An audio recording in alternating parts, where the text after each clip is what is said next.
We are back again with the haunted houses. Unlike the house down the street with the spooky decorations, these homes are really haunted. They have each had their own tragic events leading to them being feared by visitors. These are homes you would not want to visit this Halloween, so let's jump into the top 5 haunted houses that are actually real part 3. In at number 5 we have Mudhouse Mansion. The Mudhouse Mansion is believed to have been built sometime between 1840 and 1850. There is a lot of mystery around the home and the different tales of what has happened here. In 1892 a man bought the home for him, his wife and their 3 children. Once they moved into the home the neighbors did not see them. They wanted to wait for them to settle in before going to introduce themselves. After a few weeks passed and they still didn't see the family, one neighbor went in to investigate the home. She saw a woman dressed in white at the second floor window. She did not move, she just stared at her. She went back the next day to see if there had been any change. She saw the woman again in the same place. She repeatedly checked in on the home, but on the 10th day she called the police as the figure did not move in any of the time that had passed. The police broke down the door to investigate. They found each family member dressed in white hanging from the staircase. The figure that she had seen all of those times was the wife hanging in front of the window. They had been hanging there for several weeks. There is folklore that the house is the original location of the witch Bloody Mary. They say the land is cursed and anyone who lives there will perish. The house remained empty for the rest of its years. It attracted ghost hunters. One woman claimed that she was on the second floor when she heard a loud group people on the 3rd floor. When she went to ask them what was happening, she found she was alone in the home. The voices stopped and no one was on the 3rd floor. The house was demolished in 2015 due to growing fears from the surrounding area. The home had been empty since the 1930s due to fear of what had happened here. If the folklore is true, any home built on the land will also carry the curse. In at number 4, S.K. Pierce Mansion. Sylvester Pierce was a wealthy businessman from Massachusetts. He started his business S.K. Pierce & Sons Furniture Company. The company was extremely successful for the family. In the late 1880s, Pierce decided he should build a mansion befitting his fortune. The mansion he built was a marvel for its time. The home was 7,000 square feet with 10 bedrooms.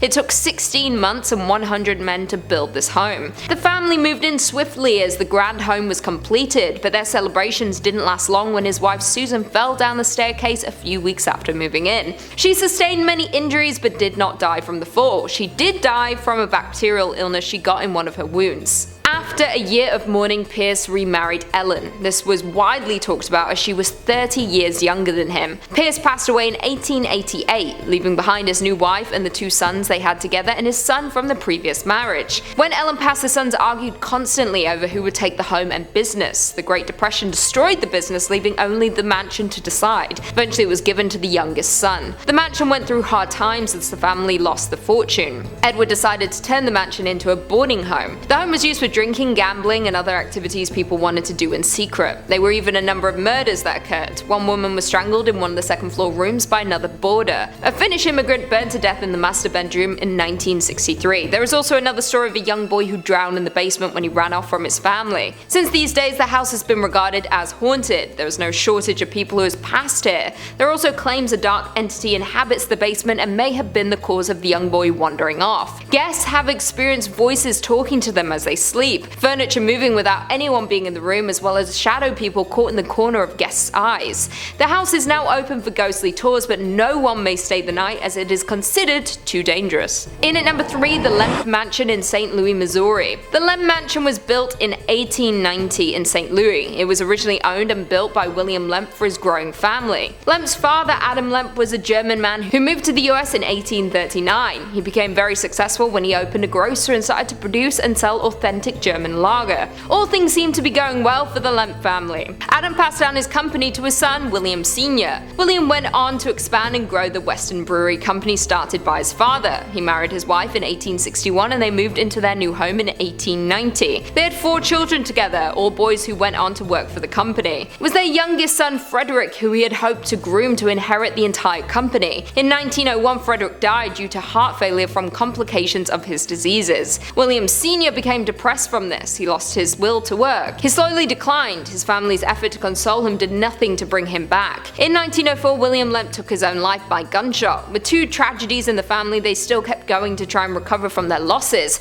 but there was still more to come from them. A few years later, his wife developed and passed from cancer, leaving the children, the home, and the company to run. William Jr. took over the company in his father's absence. He married, and they had one son, William III. Jesus. A few years later, she filed for divorce. She won custody of their son. The company also took a hit during the Prohibition when they had to shut down. They had to sell their trademark, and the brewery complex was sold at auction. William struggled to deal with all of his immense loss. He did not see a way to recover all he had lost. He took his life in the same room as William Sr. had all those years prior. The house is said to now be haunted by the Lemp family and all of their tragedies. In at number 2, we have Hotel Cecil in Los Angeles, California. Hotel Cecil, or Stay on Main in LA, is probably one of the most well-known haunted locations. While it's not a house, it is a home for many people, as the building is not only a hotel but a residence. The hotel became the center of the Netflix documentary The Vanishing at the Cecil Hotel, which looked into the disappearance of Elisa Lam. The hotel opened in 1924. It was designed to be a high-end hotel for those traveling on business. The hotel quickly fell from the image they initially had. They advertised monthly and more permanent rates, but now offer as short as hourly. Within the first 10 years of the hotel being open, many lost souls checked into the hotel, who were never planning to check out. The first incident occurred in 1927, 3 years after opening. Guest Percy Cook had taken his own life. His wife had left him, taking their child. 4 years later, a man was found in his room after ingesting poison. Within the following 3 years, 2 more people took their lives. This quickly gained the hotel a dark reputation. People seemed to be drawn to the hotel as their final resting place. From 1937, the passings became more violent. People's lives started being taken by others. It was said all of the tragedies had cursed the hotel. Since 1937, 14 more people have passed away at the hotel. It is even rumored that in the case of Elisa Lam, she may have experienced hauntings in the hotel before she disappeared.